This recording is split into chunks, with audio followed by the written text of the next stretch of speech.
Hello, friends. This is Dave Hurwitz, executive editor at ClassicsToday.com, here with If I Could Choose Only One Work by composer X, it would have to be work Q. Well, composer X is Modest MUSSORGSKY. Now, he's another composer like Borodin and others Russians who didn't really finish very much. I mean, he wrote lots of things, but he left dribs and drabs all over the place. And so choosing the works, I mean, let's face it, it's got to be either Pictures in an Exhibition, in the original piano version, of course, in this case, because otherwise it's by Ravel. Let's not kid ourselves. Or one of the song cycles, which actually are marvelous. You know, Sunless, ooh, or the Songs and Dances of Death, ooh. Those are real possibilities. They're magnificent contributions to the song repertoire. They really are. But, I mean, of course, it's got to be Boris Godunov. It has to be. It can't be anything else. It's one of the great nationalist epic operas in the history of the universe. And the cool thing about Boris Godunov is that it's not really about a person. It's about a nation. It's about a people. It's about a nation that is constantly suffering. It's rather topical. It's suffering under horrible misrule. And people are being prodded to do stupid things against their will. Doesn't that sound familiar? Some things never change, do they? But Boris Godunov is, of course, a screaming masterpiece, and it really doesn't matter which version you pick. I mean, it's Mussorgsky, there's his original version. Then there's the expanded version that has the Polish act, because there were no major female roles, so he needed to add something, so he wrote the Polish act. Or you can get the Rimsky-Korsakov sort of reorchestration of the whole thing, or you can get the Shostakovich reorchestration of the whole thing, or someone else's reorchestration of the whole thing. Mussorgsky's orchestration, let's face it, was pretty rough.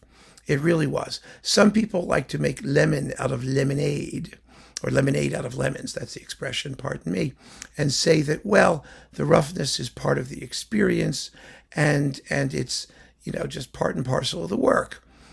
I happen to think that that's sort of kind of not really true, because when you hear what Shostakovich or Rimsky-Korsakov did with it, you realize, yeah, the orchestration really was kind of lousy.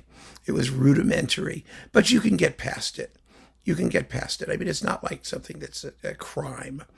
And the work itself is just unbelievable. It's all based in the ethos, the melos of Russian folk music. The character of Boris Godunov is one of the great, towering, tragic figures in all of opera.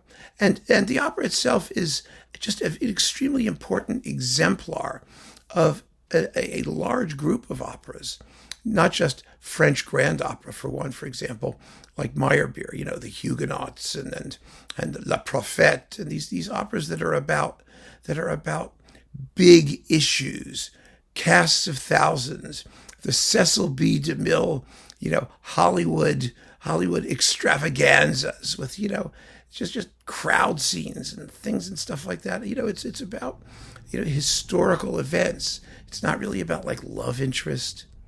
It's about philosophical ideas. What is just rule? What is good government? What is the relationship between the ruler and his people? Things like that. Thoughtful issues. The proximate influence, or what you might call the inspiration for works like this was Verdi, La Forza del Destino, one of those operas where just people are running around and armies are running around. Verdi's Don Carlos, things like that. Operas that are about bigger things. The dramas of Schiller, of course, in this case, for Don Carlos, which were extremely important in creating this sort of nationalist historical pageantry within a philosophical framework that these operas adopt. And Mussorgsky's is one of the absolute greatest examples of it. It really is. Had he written nothing else, he would have been considered a great composer. And he almost did write nothing else. And more to the point, this opera is such a wonderful exemplar of what it is, of this type of opera that I can take it to the god Cancrozans, who is going to eliminate all of classical music, but for one work per composer, and say to him, listen, this is part of a group of works, a type of work of which there are many masterpieces, important masterpieces that we need to hear. So you can't just leave this one and then dump all the rest of them.